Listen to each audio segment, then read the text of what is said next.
நம்ம ஆளுக்கு தான் தட்டுறாங்களா?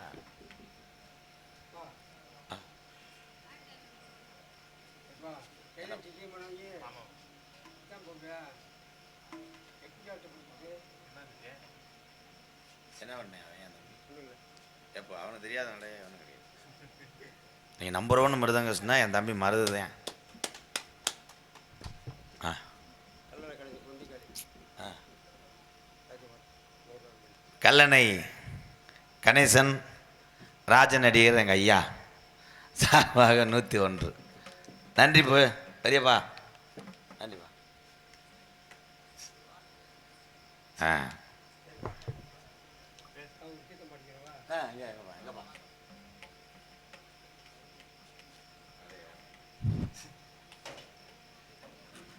காலத்தை உருவாக்கும்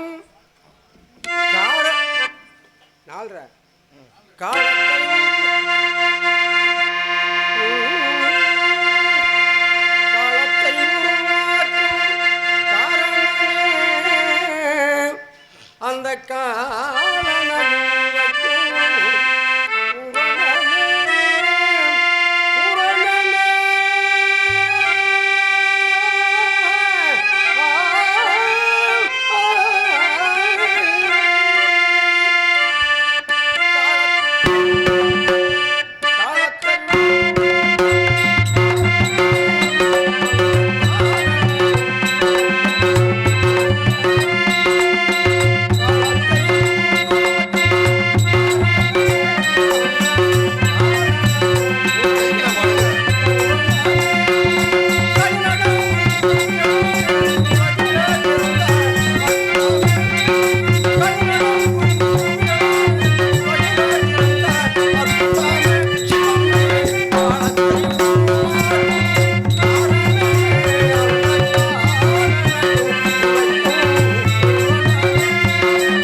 அளவெல்லாம் பாட முடியாது.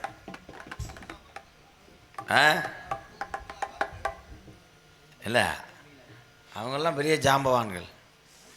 அன்றைய காலத்தில் இன்றைக்கி கூட அந்த மைக் செட்டில் இவ்வளோ தொழில்நுட்பம் இருக்குது.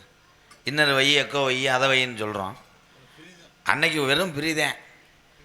அதில் கத்துவாங்க.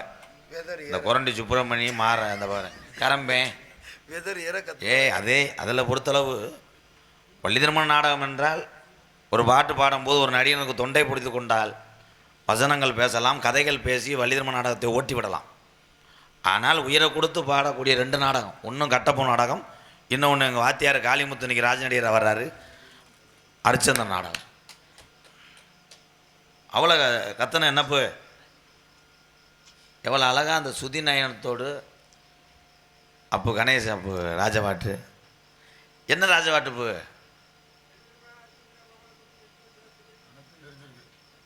அடுத்த நாடகத்தில் உங்களை நான் ராஜபாட்டு மறுபடியும் போடுறேன்.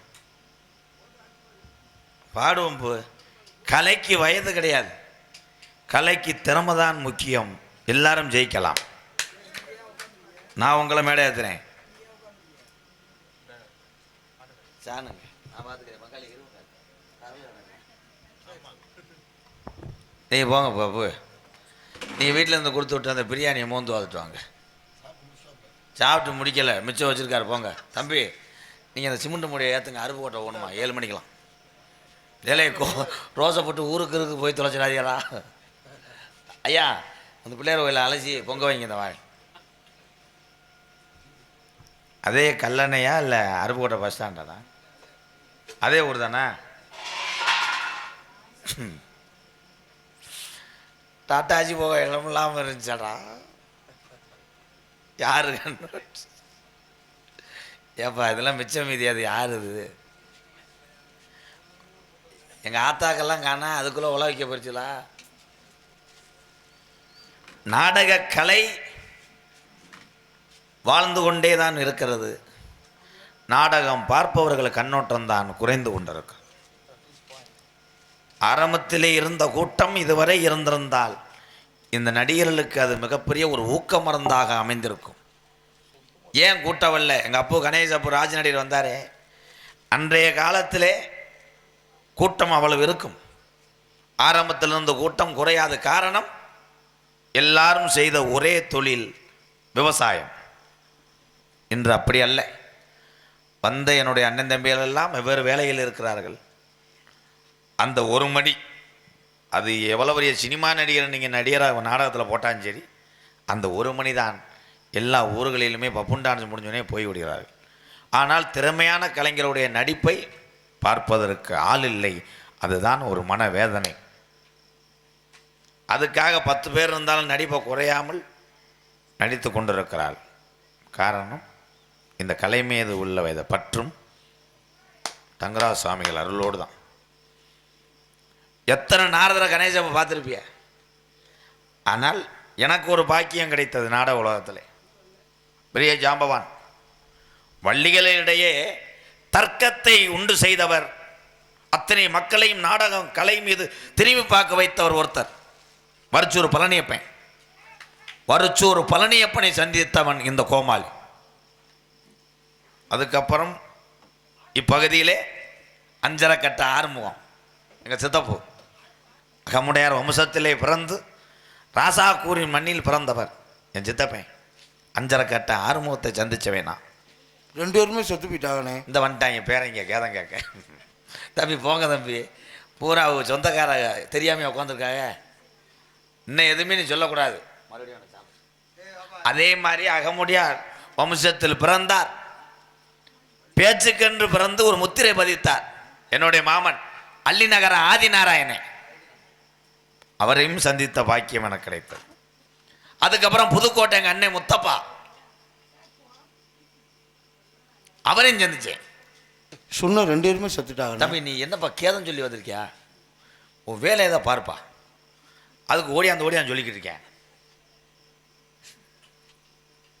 எத்தனை ஜாம்பவான்கள் எல்லாத்தையும் சந்திச்சேன். இப்போ வந்தவர் சாதாரண ஆளா?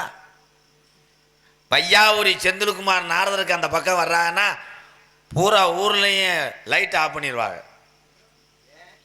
ஈபியில் விளாத்தார், தம்பி உன் வேலையை பார்ப்பா.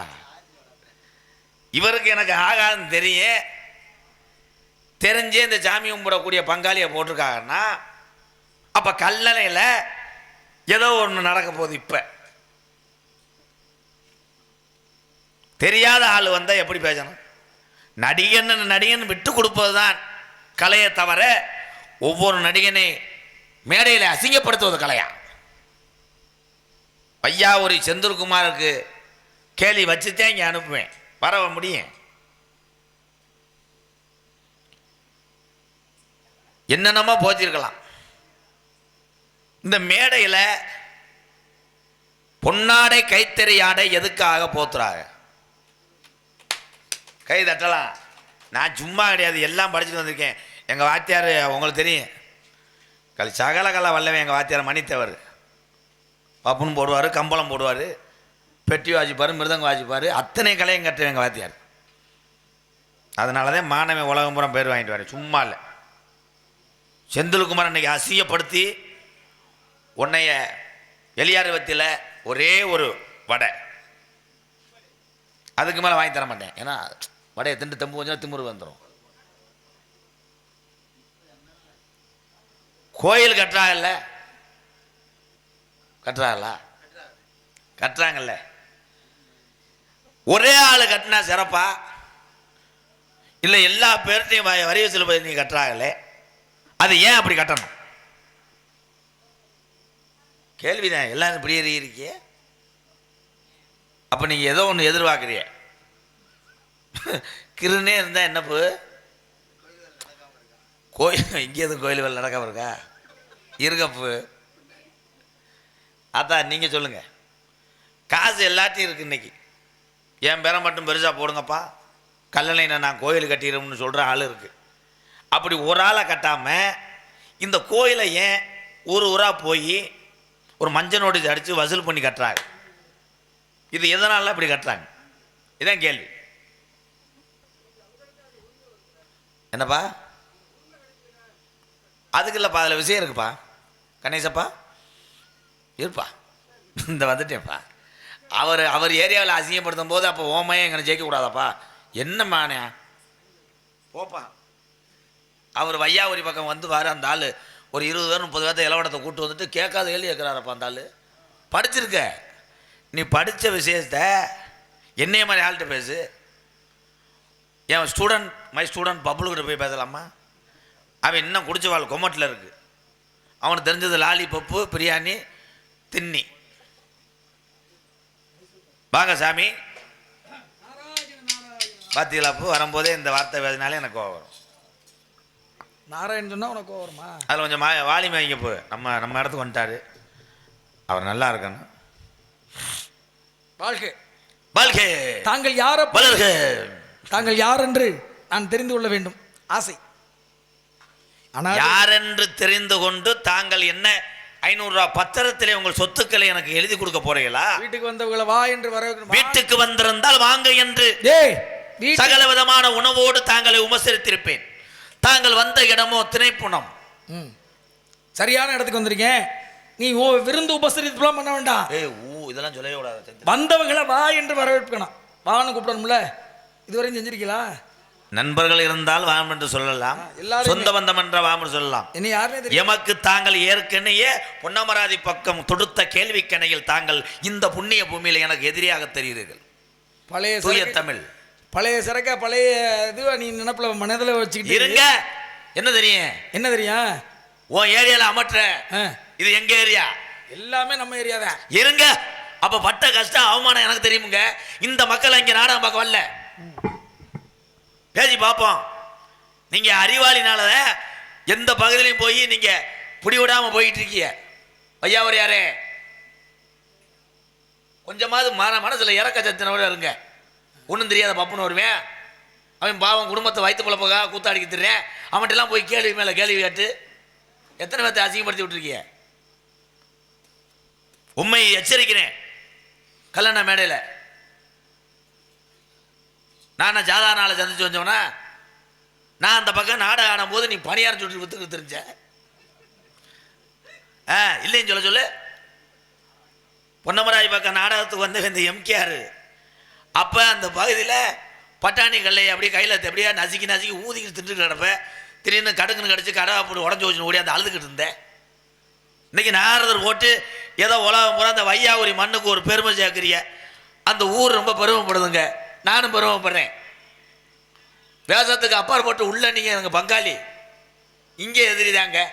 முடிஞ்சா கேள்வி கணைய தொடுங்க. என்ன நீ சொல்ல வர அந்த விஷயத்தை சொல்லு. சொல்ல தெரிஞ்சாத்தையும் சொல்லியிருப்பல. பணியார வித்தா அது கெட்ட காரியம் எனக்கு இல்ல கொண்டு இருங்க.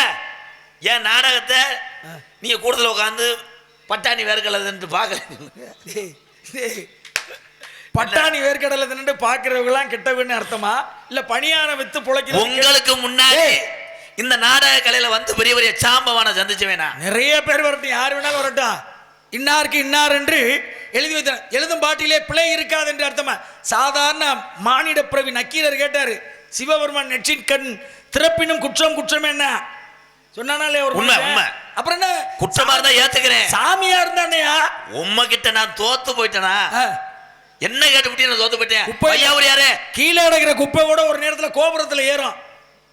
தம்பி மில்லு வேலைக்கு போறாரு, பஞ்சல்ற வேலை. வெள்ளனக்காரு எத்தனை மணிக்குனே ஐயா? வெள்ளனக்காரு அசுத்த புடுங்கினாரு. போக முண்டை வெள்ளனக்காரன். வெள்ளனக்காரில் நல்லெண்ணெய் கொடுக்குறான் நக்குறாரா? எல்லாம் உன்னோட சேர்ந்த வேலையை தானே. சேர்ந்த வேலைன்னு சொல்லாதே, என்னோட நல்லா படிச்சிருக்காங்க அவங்க. கிழிச்சிருப்பாங்க. நீ படிக்க தெரியாம என் மாணவர்களை வளர்க்க முடியுமா? நிப்பாட்டு முதல்ல பேச்ச நிப்பாட்டு. என்கிட்ட கேட்ட கேள்விக்கான பதிலை ஏன் துண்டு போடுறாங்க பொன்னாடை போடுறான்னு கேள்வியை கேட்டா அதுக்கான பதில் பாருங்க. நான் ஆரம்பத்திலே இது பொன்னாடை போடும் போதே ஒரு விஷயத்தை சொன்னேன்.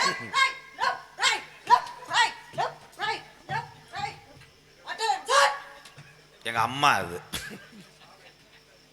எங்க அம்மா குளிச்சுக்கிட்டு இருந்தது அப்படியே வந்துருச்சு. இவன் எதுக்குடா வந்தேன்? மனநல நோயாளிய நிறைய பேர் இருக்காங்க. அவன் சின்ன பிள்ளையா இருந்தாலும் 10 சிரிக்க வைக்கிறாள். அவன் என்ன பண்ண கிறுக்கு பயில பார்த்தாலும் தான் ஊரு சிரிக்கான். கோமாளி ஏதோ வந்தேன், எல்லா பேரும் வாயை பொழுது சிரிச்சாங்க. விடுங்க. பண்ண ஏன் வந்தேங்கிறது அவனுக்கு கேளு, எனக்கே தெரியல. பேசாமரியா? அப்புறம் என்ன அதான் விஷயம். என்ன காரணம் பாருங்க, ஒரு மனிதனுக்கு உண்ண உணவு, உடுத்த உடை, இருக்க இருப்பிடம் மூன்றும் அவசியம். இருக்க இடம் இல்லாம புளிய மரத்து தூர்ல கஞ்சியாச்சு குடிக்கலாம், வாழலாம்ல, உயிர் வாழலாம். பல வருஷம் கூட வாழ்ந்துருக்காங்க, இப்பவும் வாழ்ந்துக்கிட்டு இருக்காங்க. நிறைய பேர் தெருவில் குடியிருக்காங்க இருக்க இடம் இல்லாமல். உண்ண உணவு இல்லாமல் சாப்பாடு ஒரு நேரத்தில் மட்டும் சாப்பிட்டுட்டு இன்னைக்கு பல நாட்கள் உயிர் வாழ்ந்துட்டு இருக்காங்க. நிறைய பேர் சாப்பிட்றதுக்கு வழி இல்லாமல் ஒரு நேரம் சாப்பிட்டுட்டு உயிர் வாழ்ந்துட்டு இருக்காங்க. இது ரெண்டு வேணாலும் செஞ்சு விடலாம். உடுத்த ஆடை இல்லாமல் அம்மனம்மா 1 மணி நேரம் தெரிய முடியுமா? 1 நிமிஷம் தெரிய முடியுமா? முடியாதானே? அப்ப மானத்தை இழந்து வாழ இயலக்கூடாது, வாழ முடியாது என்ற காரணத்தினாலே ஒவ்வொரு மனிதனும் ஆடை உடுத்து அலர்பார்க்கிறது. ஏன்னா அதன் தன்மை, அதன் அடிப்படையிலே பொன்னாடை உடுத்தி நம்மளுடைய மானத்தை காத்த இந்த கிராம பொதுமக்களுக்கு எங்களை சார்பாக நன்றி கலந்த வணக்கம். காரணம் இதான், நீங்க பொன்னாடை கொடுத்துறதுக்கான, ஆடை உடுப்பதற்கான காரணம் இது. வஸ்திர தானம் அப்படிங்கிற தானம் இது. மறுத்து பேசுவேனா? காரணம் சரியில்லைன்னா மறுத்து பேசுங்க. மறுத்தேன் பேச போறேன். பேசுங்க வேணா, பேசி வேணா, என்ன ஜெயிச்சுட்டு வேணா போப்பான். இருங்க. மானத்தை காப்பாற்ற கூடியது ஆடை. ஒவ்வொரு மனிதனும் இங்கே அமர்ந்திருப்பவர்கள், இந்த உறவுகள்லாம் துண்டை மட்டும் இடுப்பிலே கட்டியிருக்கிறார்களா? ஏன் துண்டு போடுறாங்க? அப்படி ஆம்பளை ஆளுக்கு போட நினைச்சா போட வேண்டியது டவுசர், அதற்கப்புறம் போத்த வேண்டியது கைலி, சட்டை போட வேண்டும். குளிப்பதற்காகத்தான் இந்த துண்டை பயன்படுத்துகிறார்கள். நீங்க சொல்றிய மானத்தை காப்பாற்றுற ஆடை, பஸ்ஸில் ஏற ஆளு ஊரம், காலேஜ் போகிற பயில ஊரம் துண்டை மட்டும் கட்டிட்டு போயிடுவானா? போங்கம்மா, அப்பாட்ட போயிருங்க, வாரேம்மா. பாருங்க, பச்சையிலம் குழந்தை, ஒரு பச்சையிலம் குழந்தை சிரிக்க வைக்கிறா. சிரிப்பா சிரிக்க எங்க அம்மா சிரிக்கிறது வேற, சிரிப்பா சிரிக்கிறது வேற. என்ன சிரிப்பா? சரி பேசு. சரி அடிப்பாங்க. ஏன் பொன்னாடை என்று சொல்லக்கூடிய இந்த கதராடையை, இந்த துண்டு என்று சொல்லக்கூடிய ஆடையை எங்க ஆத்தா எதுக்கு தெரிஞ்சிருக்கிற விளக்கம் சொல்லிக்கிட்டு இருக்கேன். ஏன் போடுறார்கள் என்றால், கிளிப்பா இருப்ப விளக்கம். துண்டு அப்படின்னா என்ன? துண்டா இருக்கிறது துண்டு. இருங்க, அந்த சிரிக்க வச்சுட்டேன்ல. ஏறுங்க அவங்க அறிவில. ஐயா துண்டை பற்றி 2 பேர் சொல்லுங்க. ஏன்னா நான் சொன்னேன் எனக்கு ஆச்சுங்க. நான் சொல்றேன். சொல்லுவேன். கிறுக்கு பையில பார்த்தோன்னே திருப்பி வரும். கிராமங்களிலேயே இந்த பொழந்து போச்சு. வழக்கந்தோறும் வருகின்ற கலைஞர்களுக்கு பொன்னாடை என்ற ஒரு பெயரிலே துண்டு போடுவது வழக்கம். எதற்காக அந்த துண்டை பொன்னாடையாக போற்றுகிறார்கள் என்றால், ஒரு போர்வை எடுக்கலாம், போர்வையினுடைய விலை 450 ரூபாய்க்கு குறைந்து கிடையாது. இல்லை என்றால் ஒரு வேட்டி சட்டை எடுக்கலாம். வேட்டி சட்டை இன்னைக்கு ராமராஜ் வேட்டி சட்டை 1000 ரூபா நெருங்கி போகுது. அதிகமான தொகையிலே எடுத்தோம் என்றால் கிராமம் வரிகாசெல்லாம் தண்டமாக போய்விடும் என்பதற்காக வெறும் 35 ரூபா செலவு தான் இந்த துண்டு அப்படிங்கிறதுக்காக துண்டை எடுத்து மண்டையிலே ஓடுகிறார்கள். எரிச்சது வருமா? நீ சிரிக்காத, சிரிச்சுக்க. வெக்கம் இல்லாம ஏன்டா தெரிய? டேய் இன்னொருத்தர் அவனை வர சொல்லு. நீங்க வா, வா. நீங்க 2 பேரும் இப்ப ஐயா பெரியவரே, நான் என்ன கேட்கிறேன்னா, இந்த துண்டு போட்டதுக்கு இவர் தான் கேள்வி கேட்டாரு. ஏன் துண்டு போடுறாங்க, பொன்னாடை போடுறாங்க, அதுக்கான காரணமும் நான் சொல்லிட்டேன். ஆனா அது சரியான விளக்கம் இல்லைன்னு உங்க சகோதரர் அண்ணன் தம்பி எல்லாம் சொல்றாங்க. நீங்க எதுக்காக துண்டு போடுறாங்க, பொன்னாடை போடுறாங்க? என் புருஷன் கோமணம் கட்டிட்டு குளிக்கிறதுக்கு.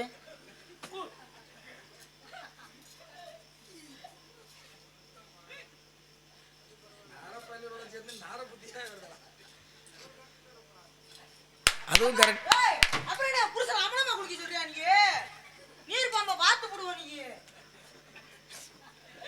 ஐயா அந்த சின்ன பிரச்சாரி என்கிட்ட வேட்டி விடுங்கய்யா. அம்மா போங்கம்மா. எங்க அம்மா என்னை பால் கொடுத்து. அதுவும் ஒரு வகையில சரியா தான்டா இருக்காமே. சரியாத்தான் சொன்னேன். என் புருஷன் கோமணம் கட்டி குளிக்கிறது. இன்றைய காலத்துல தான் சட்டி துண்டை இப்படி கட்டி குளிக்கிறோம். என் பாட்டையும் புட்டையும் காலத்திலெல்லாம் கட்டி குளிச்சது அவன் சொன்னது மாதிரி துண்டு அல்ல. கை தட்டுங்கண்ணே அவனுக்கு. இருங்க, துண்டை கோமணம் கட்டி எங்க ஐயா குளிக்கவில்லை. எங்க ஐயா குளித்தது பூரா எங்க அப்பத்தாவோட சேலை தான் துண்டு. எங்க அப்பத்தா சேலையை கழட்டி போட்டு பாவாடையோட கம்மா தண்ணியில் நீச்சலிச்சு கொண்டு இருப்பாள். எங்க ஐயா அந்த சேலையை எடுத்து கொண்டு போய் 8 பிரிவுகளாக வெட்டி கோமணமாக கட்டி குளிப்பார். காரணம் அது வேறு என்னவென்றால் வெதர் தாங்கி. அப்புறம் என்ன, சரி தூக்குண்டு தாங்கி. அடுத்து என்னென்னமோ சொல்லிட்டு போறீங்க. சரிங்க, அடுத்தபடியா ஒரு கேள்வி ஒண்ணு. காரணம் பாருங்க, கோவில் கட்டுறது தனி நபரா ஒருத்தரா கோயில் கட்டலாம். ஒருத்தர் கூட ஒரு ஆளை கோயில் கட்டிடலாம். ஆனா அப்படிலாம் கட்டாம பல பேர் எல்லாரும் சேர்ந்து, இந்த ஊர் இருக்கோம்னா எல்லாரும் சேர்ந்து வரிகளை போட்டு தன்னால் இயன்ற வரை எல்லாரும் காசை கொடுத்து எல்லாரும் சேர்ந்து ஒரு கோயிலை கட்டுறது நல்லதா, தனி நபர் கட்டுறது நல்லதா அப்படின்னு கேட்டா தனி நபர் கட்டுறது நல்லது அல்ல. கோயில் என்பது பொதுவானது. 10 மக்களுக்கும் 10 பிள்ளைகளுக்கும் பொதுவானது. 10 பேருடைய பணமும் அதுல இருந்தா 10 பேரும் உரிமை கொண்டாடலாம். அப்படிங்கிற காரணத்தினாலே ஆலயங்கள் எழுப்புவது அனைவருக்கும் சொந்தமானது, அந்த ஊருக்கே சொந்தமானது கோயில். அப்படிங்கிறனால எல்லாரும் சேர்ந்து கட்டுவதுதான் நல்லது. விளக்க நான் சொல்றேன். என்ன வந்துட்டேன், எது கட்டல என்ன அப்புறம் கேக்குறீங்க, சொல்ல விட மாட்டீங்க. அப்புறம் என்ன சரியா சொல்லிட்டேன்னா அதை விட்டுட்டு அடுத்த இடத்துக்கு வாயா. நான் விளக்கம் சொல்லணும்ல. அப்ப நீ நான் சொல்றத சரியில்லைன்னு நீ சொல்ல வர்ற மாதிரி அர்த்தம். அப்படி கிடையாது. சரியில்லைன்னு சொல்லல, நீ சொல்ற பதிலே நாங்க ஏத்துக்கொள்கிறோம். கை தட்டுறோம். கை தட்டிருங்கப்பா எல்லாரும். சரி, நீங்க இப்ப விளக்கத்தை சொல்லுங்க பாப்போம்.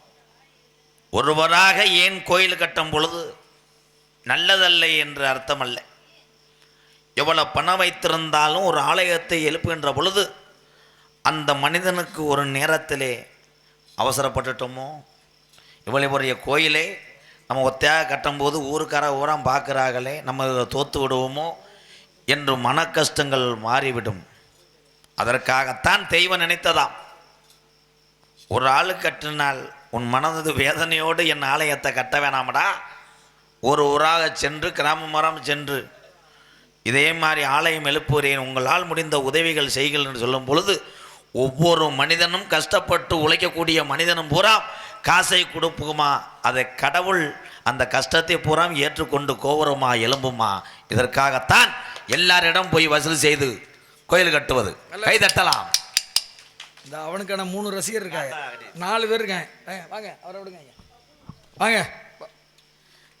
என்னடா டே, உங்களுடைய ரசிகருக்காகவே நீங்க என்ன அதை பத்தி நினைக்கிறீங்க, என்ன விஷயம் சொல்ல போறீங்க?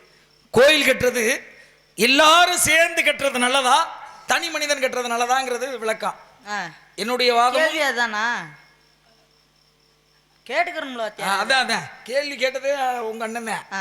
அதான் கேள்வி. எல்லாரும் சேர்ந்து கட்டுறது நல்லது. ஆ. தனி மனிதனா ஒரு கோயில் கட்டினா என்ன நடக்கும்? வாசல் அருவா வச்சுட்டு நிற்பான். என் கோயிலுக்கு கூட ஏன்டா வரும்? அதனால எல்லாத்தையும் காசு வாங்கி கட்டுறாங்க.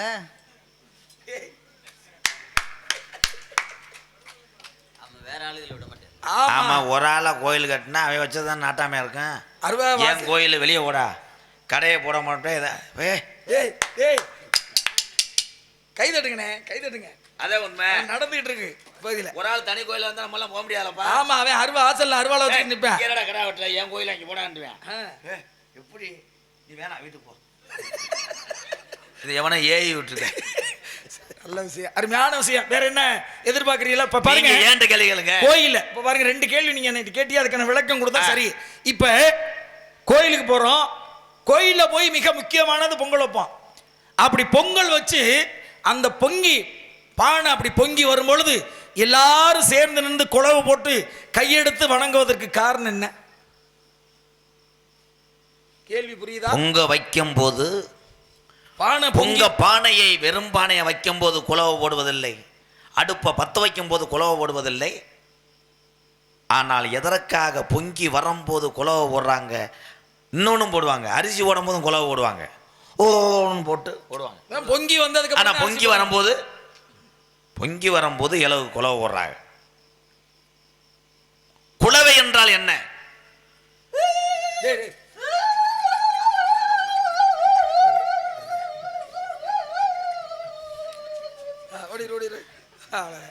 ஆத்தா எல்லைக்கே போயிருச்சா?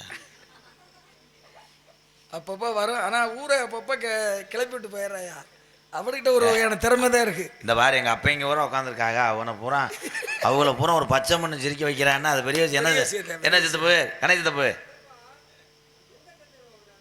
எந்த சந்தையில் வாங்க இல்லப்பா, உங்களை சிரிக்க வைக்கிறேன் ஒரு சின்ன பிள்ளையா இருந்தா அது பெருமை தானப்பா. அதத்தியா டேய், அது போதும்டா தம்பி. எங்க அப்பா கிட்ட எல்லாம் ஆசீர்வாதம் வாங்குறா, அவங்க தாண்டா நம்ம எல்லாம் வளர்த்தவங்க. சபையை கையெடுத்து வணங்குற, அது போதுமியா? அப்படி பண்ணிவதே உயர்வாக. ஏன் குலவை ஓடுறாங்க அப்படின்னா, குலவை கு அது இல்லடா. பால்பானை பொங்கி வரும் போது கைதட்டி இருக்கலாம், விசில் அடித்திருக்கலாம். ஏன் குலவை? ஏன் குலவை போடுறாங்க? எத்தனை பால் பொங்கி வந்தாலும் அதை இனிப்பை போட்டு கிண்டி இறக்கும் பொழுது அந்த தெய்வத்தினுடைய அருளும் அந்த பொங்கலிலே தெரியுமா? நீ வாழ்க்கையிலே எந்த கஷ்டத்தையும் பட்டு நீ பொங்க வைத்தாய், அந்த கஷ்டத்தை நான் ஏற்றுக்கொண்டேன் என்று சாமி சொல்லுமா? அப்படி சொல்லும் பொழுதுதான் பொங்கல் கிண்ட போது எல்லாத்துக்குமே இனிப்பாக பொங்கல் அமைந்து விடாது. சில நேரம் சொல்லுவான், என்னடா 3 கிலோ வெல்லம் போட்ட இனிப்பே இல்லையே சொல்லியிருக்குமா?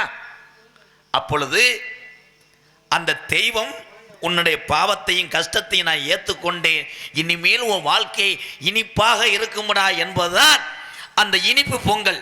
அந்த பொங்கலை நாவில் வைத்து தெரிவது இந்த நாக்கு. அதனாலதான் எந்த பொங்கலை எனக்கு வைத்தையோ அதை ருசி பார்க்கக்கூடிய நாக்குனால் எனக்கு ஒளி எழுப்பு என்று சாமி சொன்னுச்சாம். அதனாலதான் நாக்கால குலவை போடுறது. நல்ல விஷயம், நல்ல விஷயம். ஏன்னா இந்த தித்திப்பு பொங்கல் தித்திப்பது போல் என் குடும்பமும் இல்லறமும் எல்லாரும் தித்திக்கணும் அப்படிங்கிறத இனிப்பு கொடுப்பு இனிப்போட. இது இருக்கோ சரக்கு நான் சொல்லுவேன்ல, சொல்ல மாட்டேனா?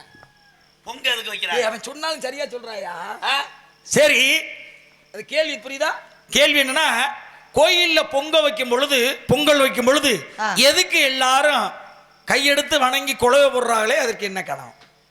வீட்டில் சோறு வச்சுக்கும் போது குலவை போட்டிருக்கலாம், கோயில் ஆனால் குலவை போடல வீட்டில் சோறு வைக்கும் போது. சரி, ஏன் கோயில் வைக்கும் போது குலவை போடுறாங்கன்னா, குலைய வை, அதுதான் குலவை போடுறாங்க.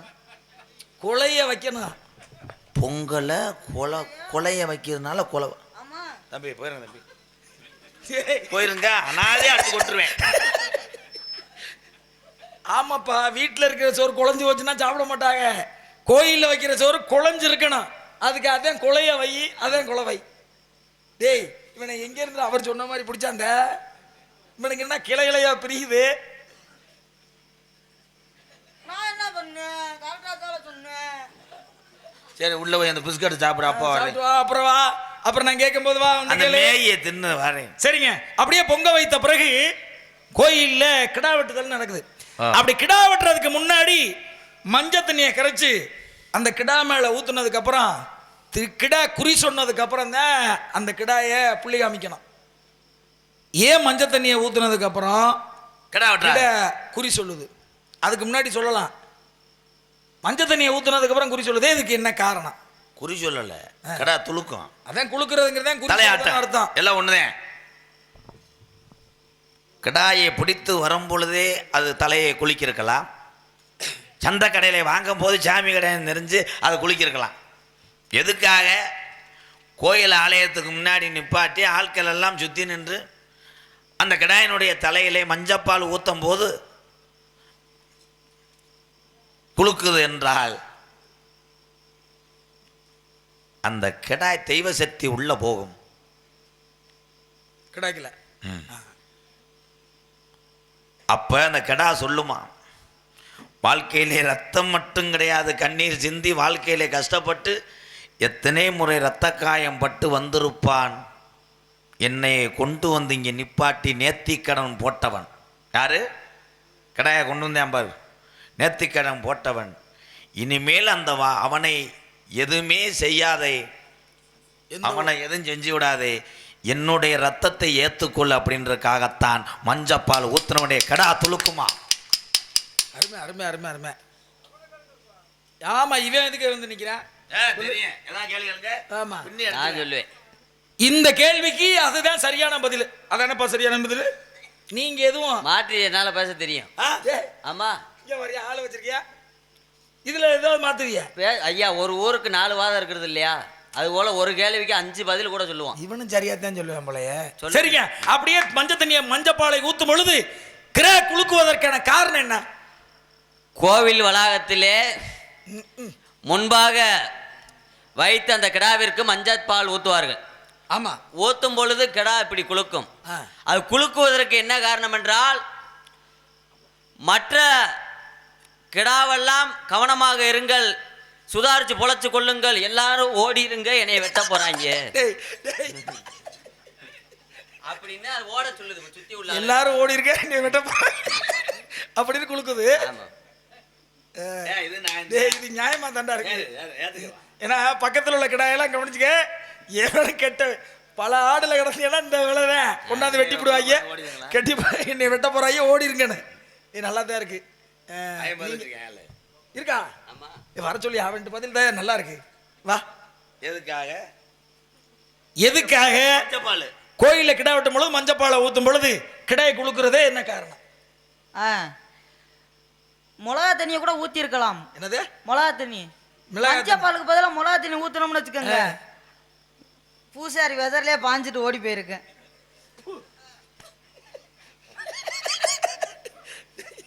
மிளகா தண்ணி ஊத்துனா பூசாரிட்டு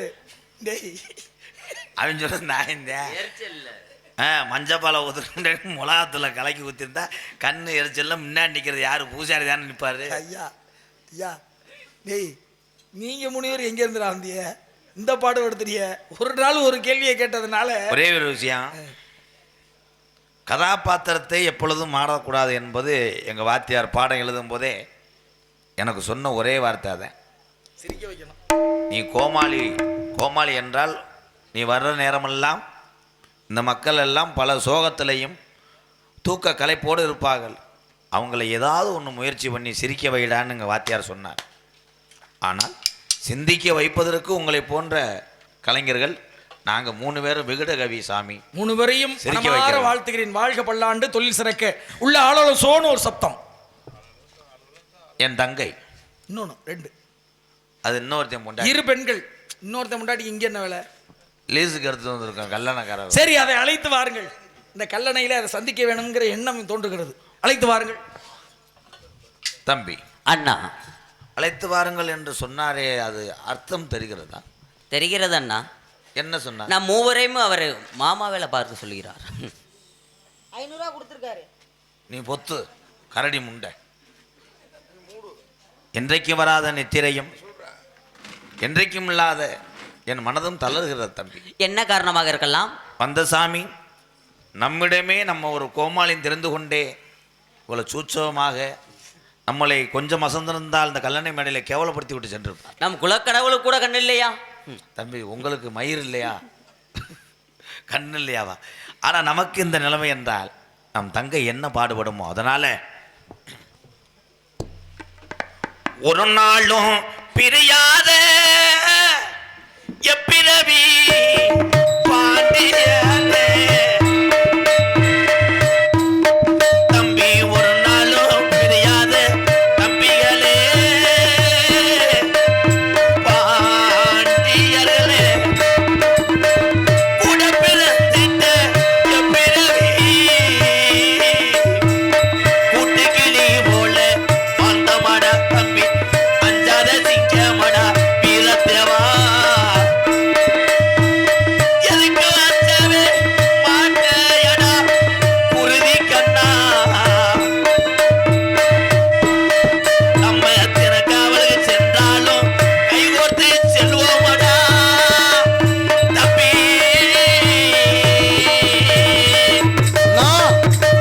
காவலுக்கு சென்றாலும் கைகோர்த்து செல்வோமே, இன்று விரிந்தோனே என்ன செய்வே தம்பி. தம்பி அஞ்சாத சிங்கங்களே, அண்ணா தங்கையை அழைத்து சாமியாரிடம் உரையாட விட்டு செல். கண்டிப்பாக நான் அது வரைக்கும் நாயனரை இழுத்துட்டு போகாமல் இருக்கிற லோகிதாசனை பார்த்துக் கொள்கிறேன். பத்திரமாக பார்த்துக் கொள்ளுங்கள் அண்ணா. கண்ணே